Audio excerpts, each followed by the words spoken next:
동백꽃 김유정. 오늘도 또 우리 수탈기 막 쫓기었다. 내가 점심을 먹고 나무를 하러 갈 양으로 나올 때이었다. 산으로 올라서려니까 등 뒤에서 푸드득 푸드득 하고 달개 횟소리가 야단이다. 깜짝 놀라서 고개를 돌려보니 아니나 다르랴 두 놈이 또 얼리었다. 점순내 수탉은 대강이가 크고 똑 오소리같이 실팍하게 생긴 놈이 덩어리 작은 우리 수탉을 함부로 해내는 것이다. 그것도 그냥 해내는 것이 아니라 푸드득 하고 면도를 쪼고 물러섰다가 좀 사이를 두고 또 푸드득 하고 모가지를 쪼았다. 이렇게 멋을 부려가며 여지없이 닦아놓는다. 그러면 이 못생긴 것은 쪼일 적마다 주둥이로 땅을 받으며 그 비명이 킥킥 할 뿐이다. 물론 미처 아물지도 않은 면도를 또 쪼이어 붉은 선혈이 뚝뚝 떨어진다. 이걸 가만히 내려다보자니 내 대강이가 터져서 피가 흐르는 것 같이 두 눈에서 불이 번쩍 난다. 대뜸 지게막대기를 메고 달려들어 점순내 닭을 후려칠까 하다가 생각을 고쳐먹고 헛매질로 떼어만 놓았다. 이번에도 점순이가 쌈을 붙여놨을 것이다. 바짝바짝 내 기를 올리느라고 그랬음에 틀림없을 것이다. 고놈의 계집애가 요새로 들어서서 왜 나를 못 먹겠다고 그렇게 아르렁거리는지 모른다. 나흘 전 감자 조각만 하더라도 나는 저에게 조금도 잘못한 것은 없다. 계집애가 나무를 캐러 가면 갔지 남 울타리 엮는데 생이질을 하는 것은 다 뭐냐? 그것도 발소리를 죽여가지고 등 뒤로 살며시 와서 얘, 너 혼자만 일하니? 하고 긴치 않은 수작을 하는 것이다. 어제까지도 저와 나는 이야기도 잘 않고 서로 만나도 본 척만 척하고 이렇게 점잖게 지내던 터이련만 오늘로 갑작스레 대견해졌음은 웬일인가. 황차 망아지만한 계집애가 남 일하는 놈 보고 그럼 혼자 하지 때로 하디.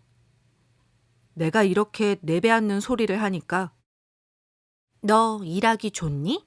또는 한여름이나 되거든 하지. 벌써 울타리를 하니? 잔소리를 두루 늘어놓다가 남이 들을까봐 손으로 입을 틀어막고는 그 속에서 깔깔댄다. 별로 우스울 것도 없는데 날씨가 풀리더니 이놈의 계집애가 미쳤나? 하고 의심하였다. 게다가 조금 뒤에는 제 집게를 할금할금 돌아보더니 행주치마의 속으로 꼈던 바른 손을 뽑아서 나의 턱 밑으로 불쑥 내미는 것이다. 언제 구웠는지 아직도 더운 김이 획 끼치는 굵은 감자 3개가 손에 뿌듯이 쥐었다.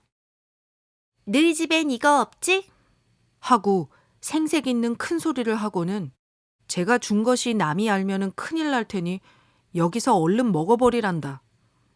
그러고는 또 하는 소리가 너 봄감자가 맛있단다? 난 감자 안 먹는다. 너나 먹어라. 나는 고개도 돌리려지 않고 일하던 손으로 그 감자를 도로 어깨너머로 쑥 밀어버렸다. 그랬더니 그래도 가는 기색이 없고 뿐만 아니라 새근새근하고 심상치 않게 숨소리가 점점 거칠어진다. 이건 또 뭐야 싶어서 그때서야 비로소 돌아다 보니 나는 참으로 놀랐다. 우리가 이 동리에 들어온 것은 근 3년째 되어 오건만 여태껏 가무잡잡한 점순이의 얼굴이 이렇게까지 홍당무처럼 새빨개진 법이 없었다. 게다 눈에 독을 올리고 한참 나를 요렇게 쏘아보더니 나중에는 눈물까지 어리는 것이 아니냐. 그리고 바구니를 다시 집어들더니 이를 꼭 악물고는 엎어질 듯 자빠질 듯 논둑으로 힝하게 달아나는 것이다. 어쩌다 동리 어른이 너 얼른 시집 가야지 하고 웃으면 염려 마셔유. 갈 때 되면 어련히 갈라고. 이렇게 천연덕스레 받는 점순이었다. 본시 부끄럼을 타는 계집애도 아니려니와 또한 분하다고 눈에 눈물을 보일 얼벙이도 아니다. 분하면 차라리 나의 등허리를 바구니로 한번 모질게 후려세리고 달아날지언정. 그런데 고악한 그 꼴을 하고 가더니 그 뒤로는 나를 보면 잡아먹으려고 기를 복복 쓰는 것이다. 서로 주는 감자를 안 받아 먹은 것이 실례라 하면 주면 그냥 주었지 너희 집에 이거 없지? 는 다 뭐냐? 그러잖아도 저희는 마름이고 우리는 그 손에서 배제를 얻어 땅을 붙임으로 일상 굽실거린다. 우리가 이 마을에 처음 들어와 집이 없어서 곤란으로 지낼 때 집터를 빌리고 그 위에 집을 또 짓도록 마련해 준 것도 점순네의 호의였다. 그리고 우리 어머니 아버지도 농사 때 양식이 달리면 점순네한테 가서 부지런히 구워다 먹으면서 인품 그런 집은 다시 없으리라고 침이 마르도록 칭찬하곤 하는 것이다. 그러면서도 17씩이나 된 것들이 수군수군하고 붙어다니면 동리에 소문이 사납다고 주의를 시켜준 것도 또 어머니였다. 왜냐하면 내가 점순이하고 일을 저질렀다가는 점순네가 노할 것이고 그러면 우리는 땅도 떨어지고 집도 내쫓기고 하지 않으면 안 되는 까닭이었다. 그런데 이놈의 계집애가 까닭없이 기를 복복 쓰며 나를 말려 죽이려고 드는 것이다. 눈물을 흘리고 간 다음날 저녁나절이었다.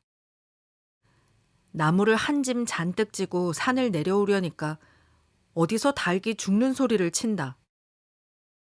이건 네 집에서 닭을 잡나 하고 점순네 울 뒤로 돌아오다가 나는 고만 두 눈이 둥그레졌다. 점순이가 저희 집 봉당에 홀로 걸터 앉았는데 이게 치마 앞에다 우리 씨암탉을 꼭 붙들어 놓고는 이놈의 닭, 죽어라, 죽어라. 요렇게 안팡스레 패주는 것이 아닌가. 그것도 대가리나 치면 모른다마는 아주 알도 못 낳으라고 그 볼기짝개를 주먹으로 콕콕 쥐어박는 것이다. 나는 눈에 쌍심지가 오르고 사지가 부르르 떨렸으나 사방을 한번 휘 돌아보고야 그제서 점순이 집에 아무도 없음을 알았다. 잡은 참 지게막대기를 들어 올려 울타리 중턱을 후려치며 이놈의 계집애 남의 닭 알 못 낳으라고 그러니? 하고 소리를 빽 질렀다. 그러나 점순이는 조금도 놀라는 기색이 없고 그대로 의젓이 앉아서 제 닭 가지고 하듯이 또 죽어라 죽어라 하고 패는 것이다. 이걸 보면 내가 산에서 내려올 때를 겨냥해가지고 미리부터 닭을 잡아다 가지고 있다가 너 보란 듯이 내 앞에 죄 지르고 있음이 확실하다. 그러나 나는 그렇다고 남의 집에 뛰어들어가 계집애하고 싸울 수도 없는 노릇이고 형편이 썩 불리함을 알았다. 그래 닭이 맞을 적마다 지게막대기로 울타리나 후려칠 수밖에 별 도리가 없다.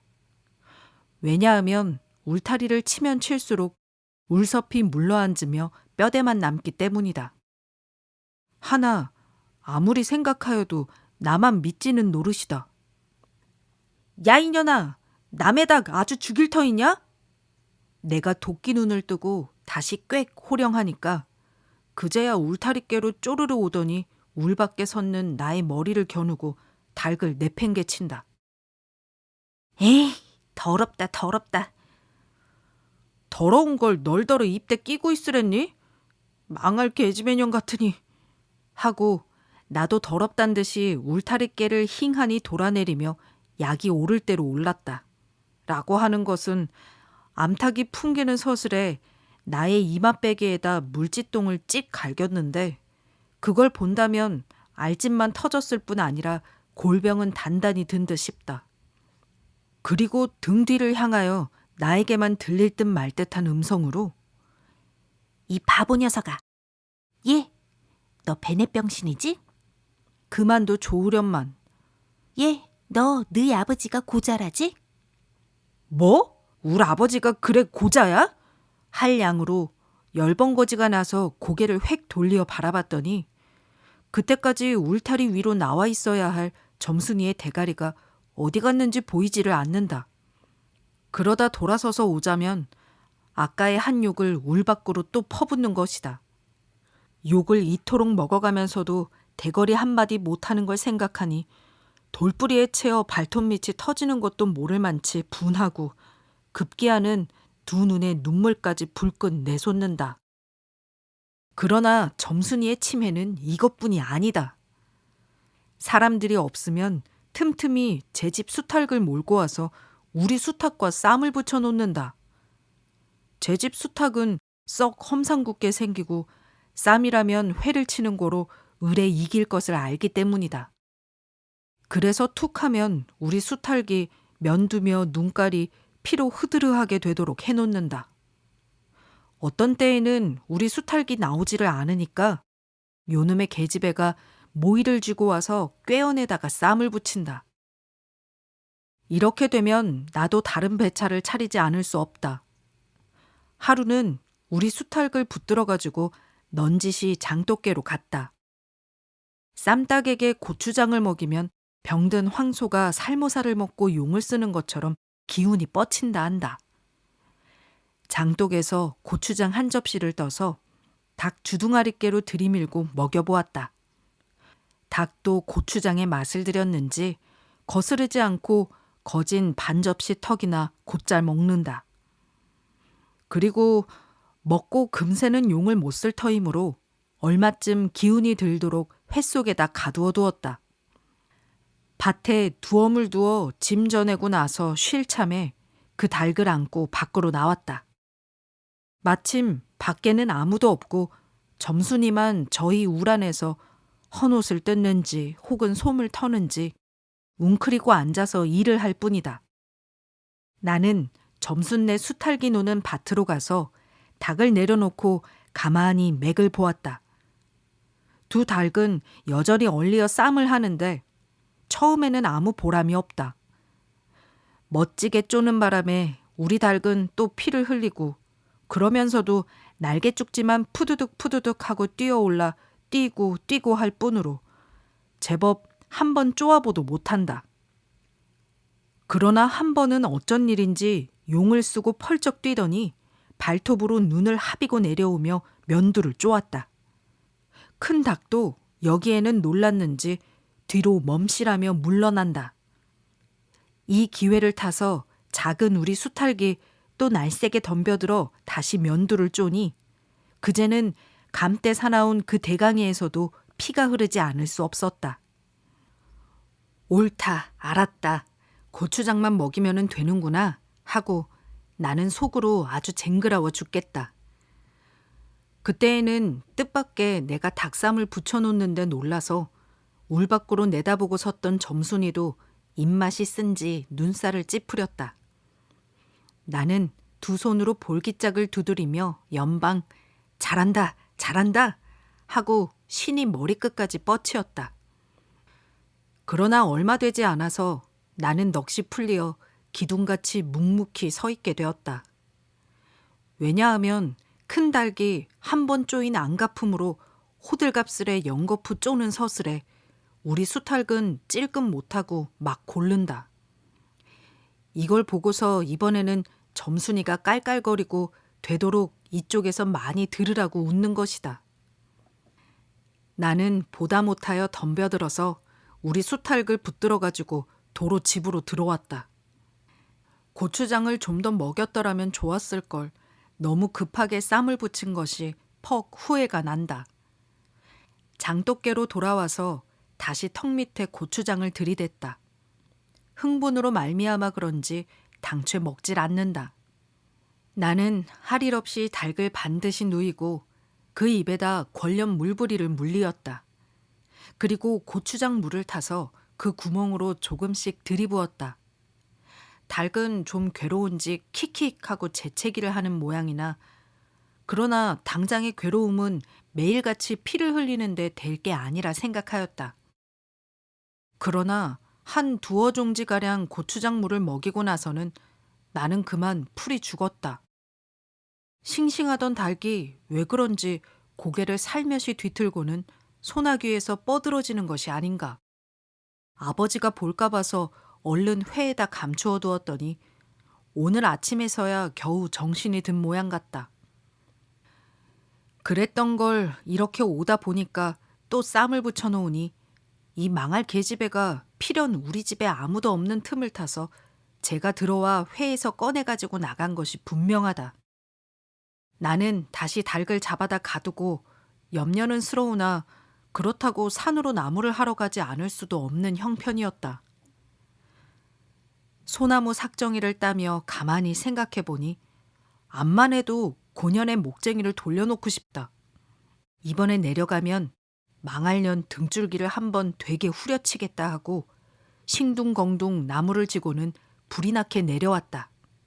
거지반 집에 다 내려와서 나는 호드기 소리를 듣고 발이 딱 멈추었다. 산기슭에 널려있는 굵은 바윗돌 틈에 노란 동백꽃이 소보록하니 깔리었다. 그 틈에 끼어 앉아서 점순이가 청승맞게실이 호드기를 불고 있는 것이다. 그보다도 더 놀란 것은 그 앞에서 또 푸드득 푸드득 하고 들리는 닭의 횟소리다. 필연코 요년이 나의 약을 올리느라고 또 닭을 집어내다가 내가 내려올 길목에다 쌈을 시켜놓고 저는 그 앞에 앉아서 천연스레 호드기를 불고 있음에 틀림없으리라. 나는 약이 오를 대로 다 올라서 두 눈에 불과 함께 눈물이 퍽 쏟아졌다. 나무지게도 벗어놓을 새 없이 그대로 내동댕이 치고는 지게 막대기를 뻗치고 허둥지둥 달려들었다. 가까이 와보니 과연 나의 짐작대로 우리 수탈기 피를 흘리고 거의 빈사지경에 이르렀다. 닭도 달기려니와 그럼에도 불구하고 눈 하나 깜짝없이 그대로 앉아서 호드기만 부는 그 꼴에 더욱 치가 떨린다. 동네에서도 소문이 났거니와 나도 한때는 걱실걱실이 일 잘하고 얼굴 예쁜 계집애인 줄 알았더니 시방 보니까 그 눈깔이 꼭 여우 새끼 같다. 나는 대뜸 달려들어서 나도 모르는 사이에 큰 수탉을 단매로 때려 엎었다. 닭은 푹 엎어진 채 다리 하나 꼼짝 못하고 그대로 죽어버렸다. 그리고 나는 멍하니 섰다가 점순이가 매섭게 눈을 홉뜨고 닥치는 바람에 뒤로 벌렁 나자빠졌다. 이놈아, 너 왜 남의 닭을 때려 죽이니? 그럼 어때? 하고 일어나다가 뭐 이 자식아? 누집 닭인데. 하고 복장을 떼미는 바람에 다시 벌렁 자빠졌다. 그리고 나서 가만히 생각하니 분하기도 하고 무안도 스럽고 또 한편 일을 저질렀으니 인젠 땅이 떨어지고 집도 내쫓기고 해야 되는지 모른다. 나는 비슬비슬 일어나며 소매자락으로 눈을 가리고는 얼김에 엉 하고 울음을 놓았다. 그러다 점순이가 앞으로 다가와서 그럼 너 이 다음부턴 안 그럴 테냐? 하고 물을 때에야 비로소 살 길을 찾은 듯 싶었다. 나는 눈물을 우선 씻고 뭘 안 그러는지 명색도 모르건만 그래 하고 무턱대고 대답하였다. 요 다음부터 또 그래봐라. 내 자꾸 못 살게 굴 테니. 그래 인젠 안 그럴 테야. 닭 죽은 건 염려 마라. 내 안 잃을 테니. 그리고 못에 떠다 밀렸는지 나의 어깨를 짚은 채 그대로 퍽 쓰러진다. 그 바람에 나의 몸뚱이도 겹쳐서 쓰러지며 한창 피어 퍼들어진 노란 동백꽃 속으로 폭 파묻혀버렸다. 알싸한 그리고 향긋한 그 냄새에 나는 땅이 꺼지는 듯이 온 정신이 고만 아찔하였다. 너 말 마라. 그래. 조금 있더니 요 아래서 점순아, 인연이 바느질을 하다 말고 어딜 갔어? 하고 어딜 갔다 온 듯 싶은 그 어머니가 역정이 대단히 났다. 점순이가 겁을 잔뜩 집어먹고 꽃밑을 살금살금 기어서 산 아래로 내려간 다음 나는 바위를 끼고 엉금엉금 기어서 산 위로 치 빼지 않을 수 없었다.